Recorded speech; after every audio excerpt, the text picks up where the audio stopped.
So not everybody wants to have a house, have children, get married, buy a bigger house, clear the mortgage, be mortgage free. Not everybody wants this sort of paradigm that we're taught that that's how we should live. And I've got a client who earns really good money. She has some fantastic jobs. Oh my God, amazing. And she gets consultancy kind of level pay. And she can afford to live really, really basically. And her strategy is very, very different. She might want to live in Barcelona for a while. She might then want to move to Scotland and work with a contract there for a while. She's going to Miami next week. You know, like, it's a very different lifestyle. Got a boyfriend, and they may look at having a house together, or she might start renting a place in London because she can afford to do that. But she's been really anxious and worried about the fact that, well, that stability, that way that we're taught to be as we're growing up and as we, you know, in our 20s and our 30s, we're taught you've got to have a house, bricks and mortar.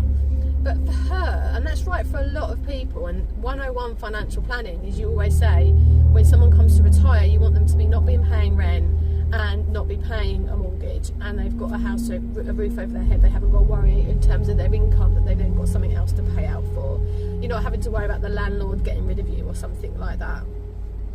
So for her, that's a different story. You know, she doesn't need bricks and mortar, and actually she did have a rental property and all she had was problems. It took her over 6 years to sell it, so she doesn't really want to get into that again. That's really not her thing. And so what we're doing for her, and it's different for everybody, but for her, we're looking at ways to, okay, we're going to create other wealth. So we're going to take this extra money that she's making, the money she doesn't need, all this extra finances, and we're talking, you know, not hundreds of thousands every year, but we are talking high levels, you know, more than 60,000 a year that she can afford to invest. And then we have like this 7-8 year plan that then she could, if she wanted to, take a lump sum and then buy somewhere cash. And in the meantime, she's willing to take a degree of risk that money's invested, and it can go up and it can go down. So it's a very different strategy, and the relief on her face when I explained it to her again at her annual review was just incredible. She's like, thank you so much. I've been listening to too many people, too many other people. Getting bespoke, impartial financial advice for your personal circumstances is incredibly important. So if you haven't spoke to a financial advisor, find one. Google female financial advisor in your area, or you can go to my website evolutionfinancialplanning.co.uk and speak to one of us.